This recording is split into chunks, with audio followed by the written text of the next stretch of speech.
The evening air was thick with the promise of something unforgettable, though Ugo didn't know it yet. She leaned back into her chair, sipping her wine as her eyes wandered over the softly lit restaurant. Laughter and hushed conversations floated around them, filling the space with a comforting warmth that she'd come to associate with her time spent with Bello.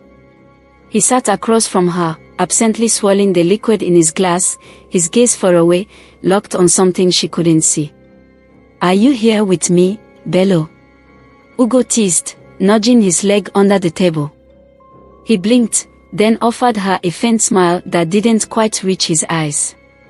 "Sorry, just thinking about work," he murmured, brushing it off. She knew he sometimes struggled to fully unwind, especially given the demands of his job. But tonight, she could tell it was something else, something unspoken lingering in the space between them. "Work can wait," Ugo replied, taking his hand. "Tonight is about us." They shared a smile, but just as he was about to respond, Bello's attention snapped toward the entrance. His face paled, his fingers tightened around the stem of his glass, and Ugo followed his gaze, curious. A man was walking into the restaurant, tall and broad-shouldered, with a subtle but unmistakable air of authority. He paused, surveying the room before his eyes landed on them. A flicker of recognition flashed across the man's face, and then he began to walk toward their table. Bello's entire body tensed. Ugo felt the shift immediately, sensing an unspoken history thickening the air between her husband and this stranger.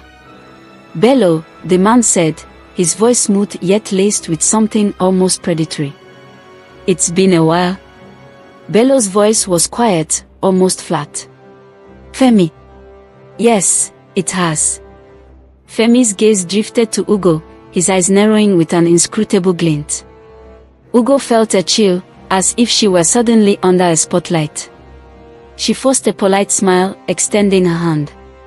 "Nice to meet you, Femi," she said, though the words felt strangely formal. Femi's hand was warm, but his grip was firm, a little too firm, as if testing her. "The pleasure's all mine," he replied, holding her gaze for a bit longer than necessary before turning back to Bello. "I didn't know you were in town," Bello said, his voice strained, like he was trying to keep his composure. "Oh, just for a little while," Femi replied, his tone casual but his eyes glinting with a hidden edge. "I've been meaning to catch up with old friends. Seems I got lucky tonight." Bello's jaw clenched, his fingers tightening around the glass so hard that Ugo half expected it to shatter. She couldn't shake the feeling that there was more to this meeting than Bello was letting on. Femi's gaze flicked between them, a faint smile tugging at the corner of his mouth as if he was savoring some private joke. "Well, I won't keep you from your evening," Femi said, stepping back but not before giving Ugo another lingering look. "But let's meet soon, Bello. For old time's sake." The words seemed to hang in the air long after he'd walked away. Ugo's curiosity burned, but she held her tongue, sensing Bello's discomfort. He was quiet for the rest of the evening, barely touching his meal, his thoughts miles away. They drove home in near silence, the car filled with a tense stillness that Ugo didn't dare break. As they pulled into their driveway, she finally gathered the courage to ask, "Bello, who was he?" He hesitated, his hands gripping the steering wheel even though the car was off. "Just an old acquaintance from school," he muttered, but his tone was evasive, and she could tell he was holding back.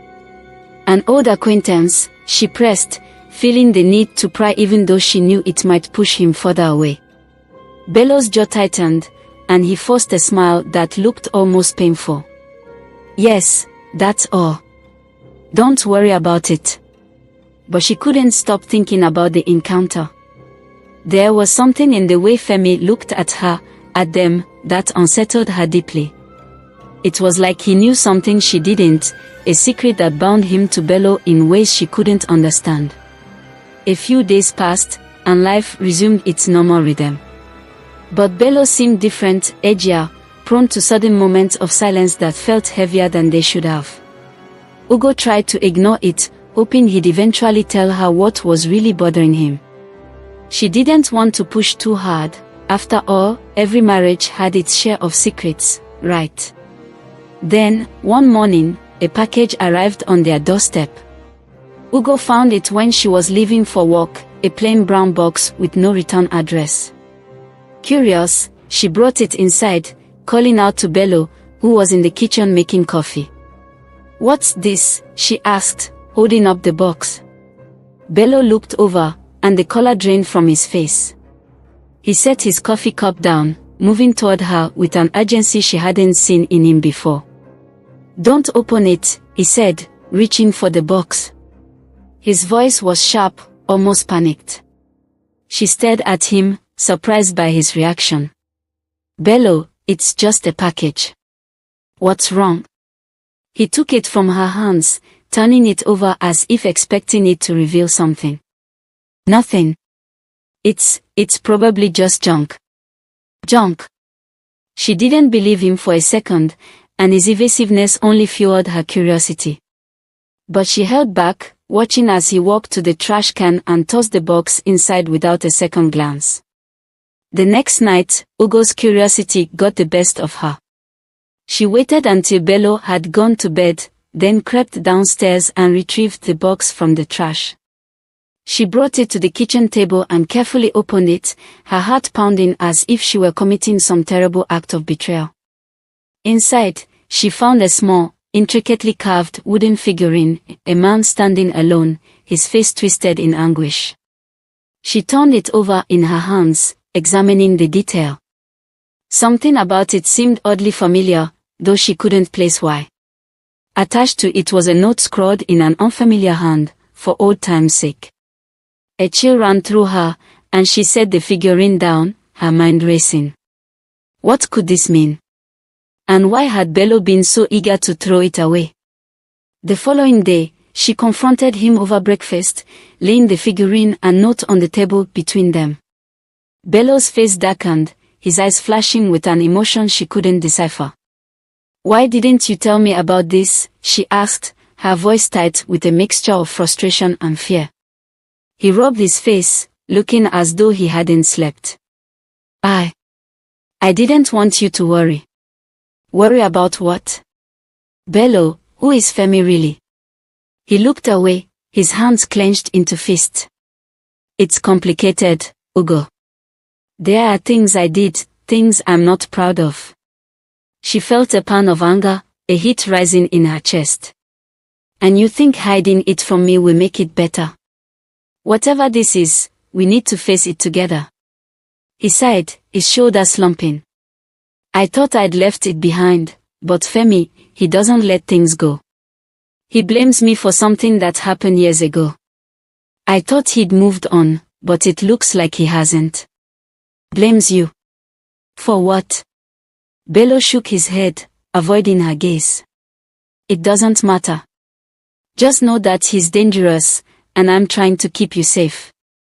Ugo's mind spun, struggling to make sense of his cryptic words. How could he expect her to stay in the dark when their lives were being threatened by the ghost of his past? "Please, Ugo," he whispered, reaching for her hand. "Trust me. I'll take care of this." But as she looked into his eyes, she realized she wasn't sure she could.